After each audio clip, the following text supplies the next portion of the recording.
Hello guys, இன்னைக்கு செல்வி cooking சேனலில் ஒரு ஸ்வீட் ரெசிபி தான் செய்ய போகிறேன். பனானா கேசரி தான்.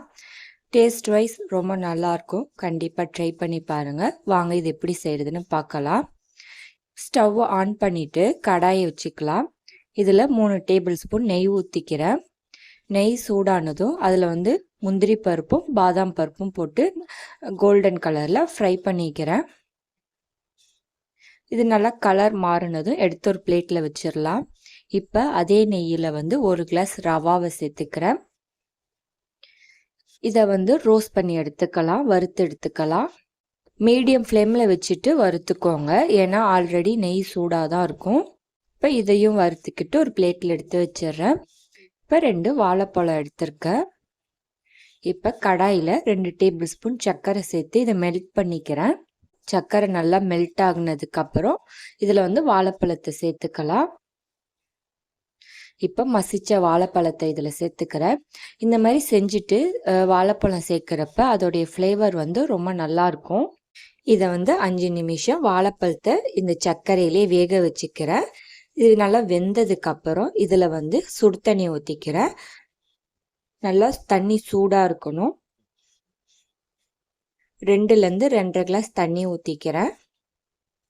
தண்ணி ஊற்றிட்டு நல்லா மிக்ஸ் பண்ணி விட்டுட்டு தண்ணி கொதி வரட்டும். தண்ணி கொதி வந்ததுக்கப்புறம் வறுத்து வச்ச ரவாவை இதில் சேர்த்துக்கலாம்.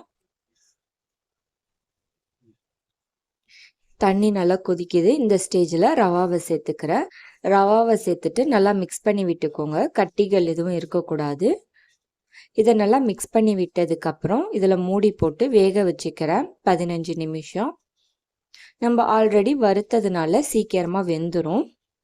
இப்போ 15 நிமிஷம் ஆயிடுச்சு. இப்போ ஓப்பன் பண்ணிவிட்டு இது நல்லா மிக்ஸ் பண்ணி விட்டுட்டு இதில் மற்ற பொருள் சேர்த்துக்கலாம்.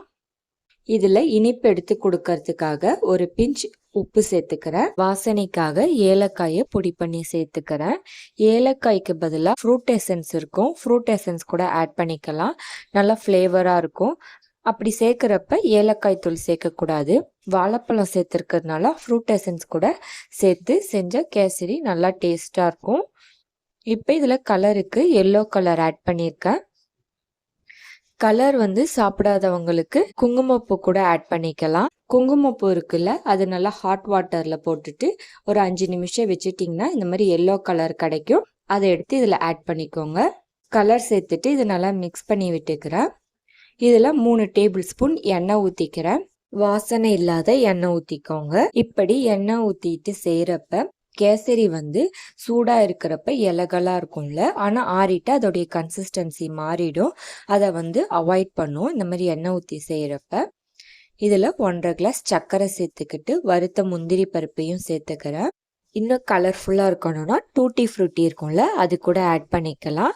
எல்லாத்தையும் ஆட் பண்ணிவிட்டு நல்லா மிக்ஸ் பண்ணி விட்டுக்கோங்க. சர்க்கரை கரைஞ்சதுக்கப்புறம் நல்லா வேக வச்சுட்டு ஸ்டவ்வை ஆஃப் பண்ணிவிடுங்க. இப்போ இலகெல்லாம் இருக்குல்ல, இதுவே 6 நாளும் இதே கன்சிஸ்டன்சியில் இருக்கும். எண்ணெயும் நெய்யும் ஊற்றி செய்கிறப்ப நீங்கள் ஃபுல்லாக நெய் ஊற்றாமல் இந்த மாதிரி எண்ணெய் ஊற்றி செஞ்சு பாருங்கள். இப்போ நல்லா குக் ஆகிடுச்சு. இல்லை லாஸ்ட்டாக 2 டேபிள் ஸ்பூன் நெய் ஊற்றிட்டு ஸ்டவ்வை ஆஃப் பண்ணிடுறேன். எப்பயும் ஸ்வீட்ஸ்லாம் செய்கிறப்ப இறக்க போகிறப்ப நெய் ஊற்றிட்டு நல்லா மிக்ஸ் பண்ணி விட்டுட்டு ஸ்டவ் ஆஃப் பண்ணுங்கள். அது நல்லா டேஸ்ட் எடுத்து கொடுக்கும். எவ்வளோ சூப்பராக வந்திருக்குன்னு கேசரி. நான் சொன்ன சின்ன சின்ன டிப்ஸ் எல்லாம் ட்ரை பண்ணி பாருங்கள். இந்த வீடியோ பிடிச்சிருந்தா லைக் பண்ணுங்கள், ஷேர் பண்ணுங்கள், சப்ஸ்கிரைப் பண்ணுங்கள். எப்படி இருந்துச்சுன்னு கமெண்ட் பண்ணுங்கள்.